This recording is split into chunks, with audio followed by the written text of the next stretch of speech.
Luke 19. Jesus entered Jericho and was passing through. A man was there by the name of Zacchaeus. He was chief tax collector and was wealthy. He wanted to see who Jesus was, but being a short man could not because of the crowd, so he ran ahead and climbed a sycamore fig tree to see him, since Jesus was coming that way. When Jesus reached the spot, he looked up and said to him, "Zacchaeus, come down immediately. I must stay at your house today." So he came down at once and welcomed him gladly. All the people saw this and began to mutter, "He had gone to be the guest of a sinner." But Zacchaeus stood up and said to the Lord, "Look, Lord, here and now I give half my possession to the poor, and if I have cheated anybody out of anything, I will pay back 4 times the amount." Jesus said to him, "Today salvation has come to this house, because this man too is a son of Abraham. For the Son of Man came to seek and save what was lost."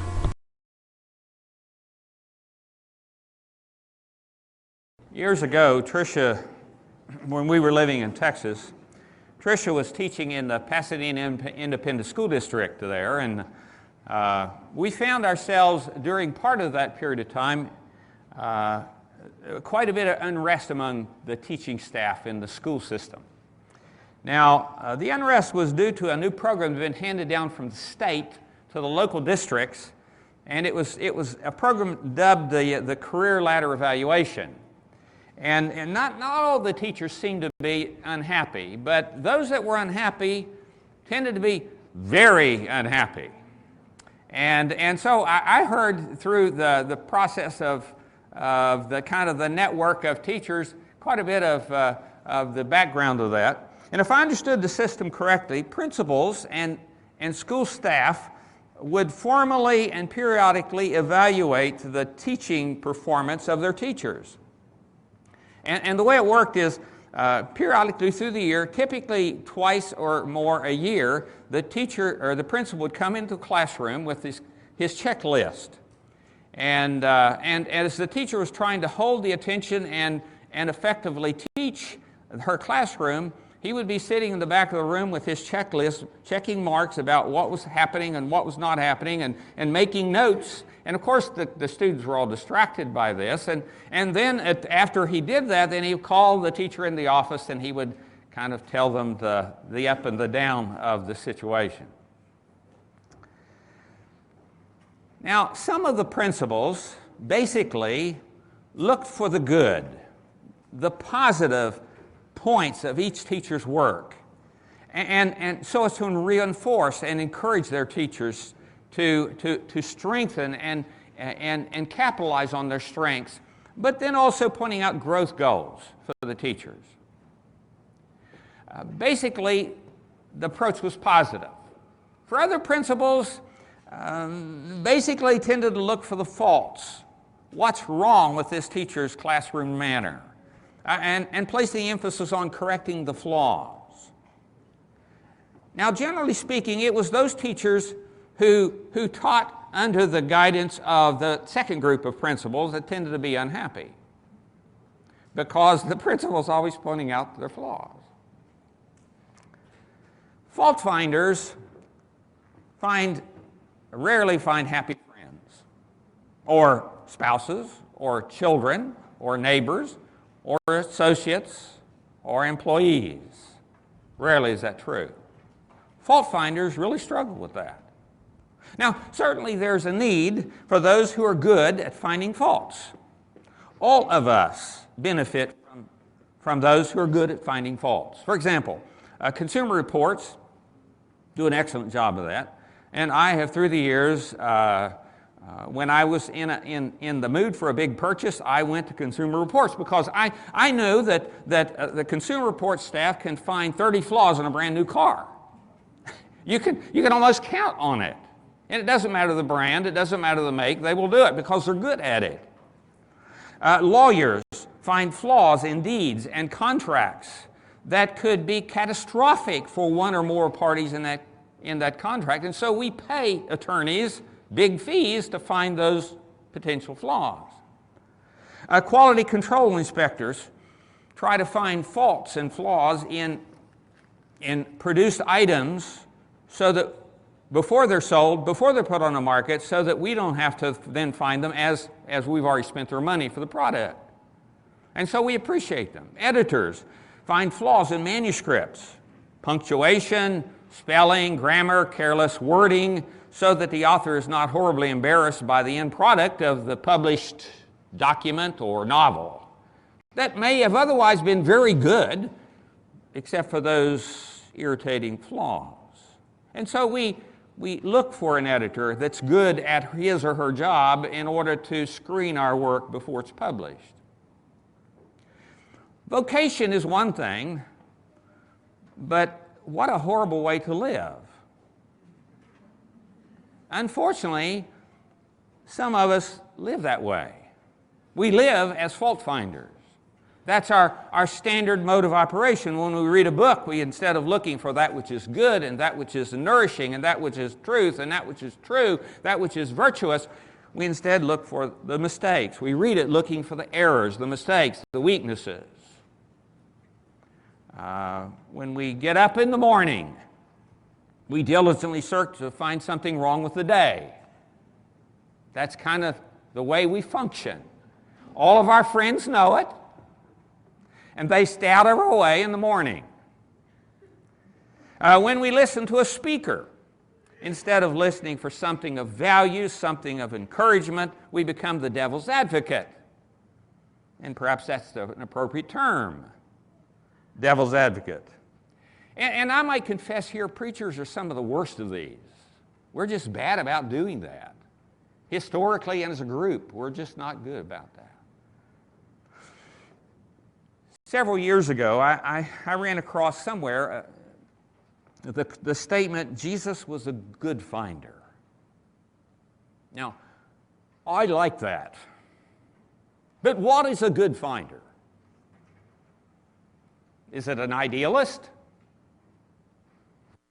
who fails to acknowledge reality? Is it a sentimentalist who lives in a world of make-believe? Is it a softy who fails to face up to the evil in the world and just kind of say, well, it'll be okay. It'll be okay. Is that what a good finder is? No. A good finder is the opposite of a fault finder. A good finder is someone who is aware of the shortcomings in people or projects or programs or churches, but presses on to discover the redeeming values that are also there. That's a good finder. And as we come to our text today, we find Paul admonishing us to be a good finder. Philippians chapter 4. Finally, brothers, whatever is true, whatever is noble, whatever is right, whatever is pure, whatever is lovely, whatever is admirable, if anything is excellent or praiseworthy, think about such things. Whatever you learned or received or heard from me or seen in me, put into practice, and the God of peace will be with you. Jesus was a good finder. I think that statement is correct. The text that was read right before I got up, from Luke 19, Fred did a good job with that. And he's right, we learned that song as a child, most of us. But did you notice how differently Jesus perceived Zacchaeus from the way the others perceived Zacchaeus?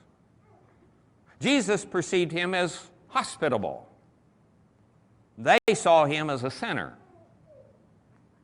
They saw only his questionable vocation, tax collecting. Jesus saw his potential. They saw him as a loser. Jesus saw him as a son. This man, too, is a son of Abraham, he said. Or we could turn over to Luke 5, and we find much the same kind of perception of Jesus having to do with Levi. I mean, he called Levi directly from his tax booth, and he said, "Follow me." And Levi got up and followed him. But do you notice how differently Jesus perceived Levi from the way the others did? His attitude, again, was that Levi, it was in direct contrast to theirs. They saw him as a sinner. He saw him having potential. And by the way, we better know Levi as by the name Matthew, from whom we get our first gospel, the Gospel of Matthew. It appears to me that Jesus' evaluation was right. Or we could turn to John 8. And we find Jesus has brought to him an adulterous woman. Those bringing her see only her sin. Jesus sees her promise. They can only condemn her for her sin, but Jesus does something better than that. He calls her to a better life. We could go to John 4. Jesus encounters a Samaritan woman at the well. You know the story. Most of you learned this story also as children. Socially, she has two strikes against her. First of all, she's Samaritan, and secondly, she's a woman. Jesus, however, sees her as a person. And because he sees her as a person, he shares with her truths that will change not only her world, but also the world of her whole community, because she takes what he shares with her and shares it with them. Mark 5, then, there's the demoniac among the Gerasenes. Here's a guy that's so out of his mind that he's naked, he's held down with chains, that he breaks the chains. The people see him as a hopeless crazy. Jesus sees him as a potential evangelist, and that's what he becomes. Or we go to Luke 8, and we find Mary Magdalene, out of whom 7 demons were cast. The unclean one in the minds of the community, but she became one of Jesus' strongest, most faithful followers. In fact, she's there at the foot of the cross when he's crucified. Of course, Luke 7, the woman of the city who was a sinner. And we could go on because that was Jesus' way of interfacing with people. He was a good finder. Where men saw worthlessness, Jesus saw treasure. Where men saw the profane, Jesus saw the holy. Where men saw the sinner, Jesus saw the lover. Where men saw the demon, Jesus saw the saint. Where men saw the small snack, Jesus saw the feast. Where men saw defeat, Jesus saw victory. Where men saw death, Jesus saw life. It's more difficult to be a good finder than a fault finder, though. And part of the reason for that is that the fault, is more noticeable. It's easier to see because it's noisy, either with audio noise or visual noise or emotional noise. It catches our attention, and so we notice it. It's easy to be a fault finder. The bad is more newsworthy. It's more sensational. It's more shocking. It's more moving. And it's more memorable.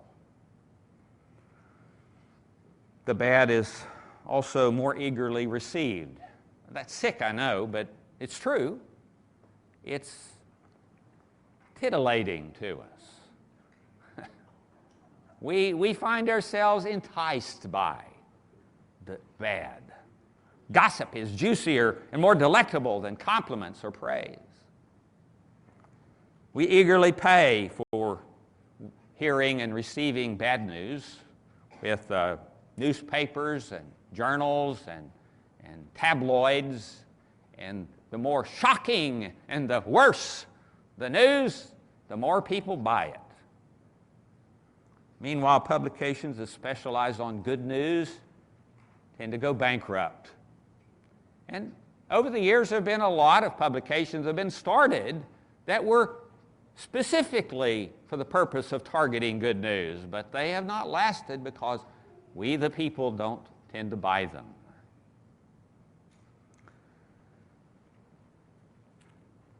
But it's also more challenging to be a good finder.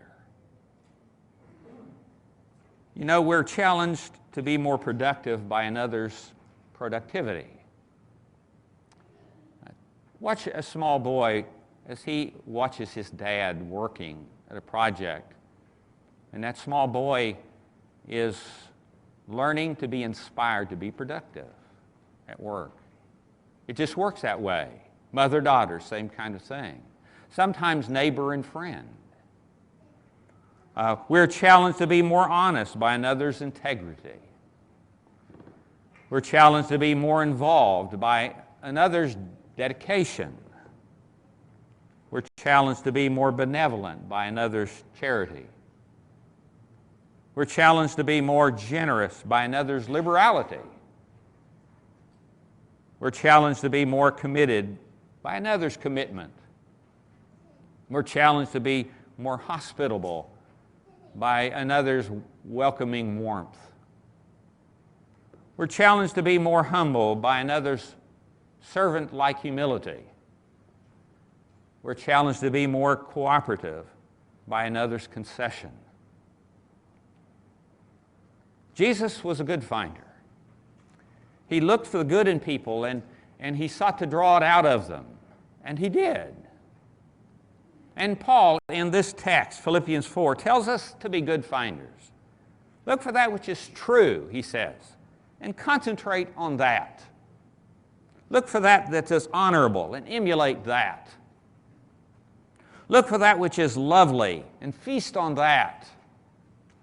Look for that which is gracious, the excellent, the worthy of praise, and make that the focus of your life. Be a good finder. And if you become a good finder, then you will be more like God the Father and Jesus Christ the Son. Because that is the nature of their being.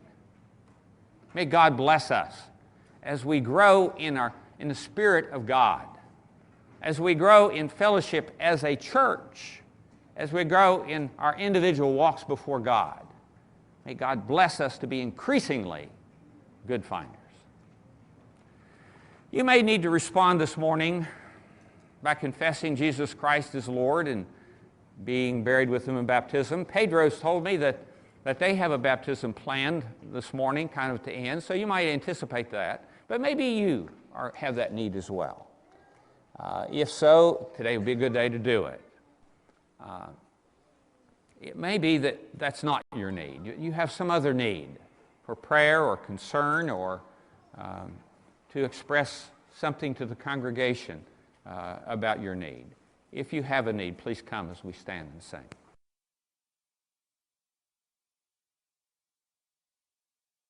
My challenge for you is to be a good finder, of course. And maybe your first order of business would be look real hard to try to find something good in me. I mean, that's a plus, right? May God bless you to cultivate your life so that wherever you look, that's what you see. I had a fellow come into my office, it's probably 20 years ago now, and he struggled all of his life with depression, but he didn't know that's what he had. He was already at the point of retirement age, and his doctor said, you know, I think you're depressed. And they did some tests, and they found out, yeah, he was. And he had a chemical imbalance, and they got it straightened out. And he came in and sat in my office. He said, you know, I've lived my life in a gray world. He said, I looked everywhere, and I didn't see anything positive. But he said, it's amazing, the blessings I see all about me. And he said, my life is just like born again. And he said, I just want you to know that and to be alert, to look out for people and call attention to their potential depression. Sometimes it's a medical condition. Unfortunately, a lot of times it's just the habits we've created in our lives to look for the flaws rather than look for the good. And this is where we need to change.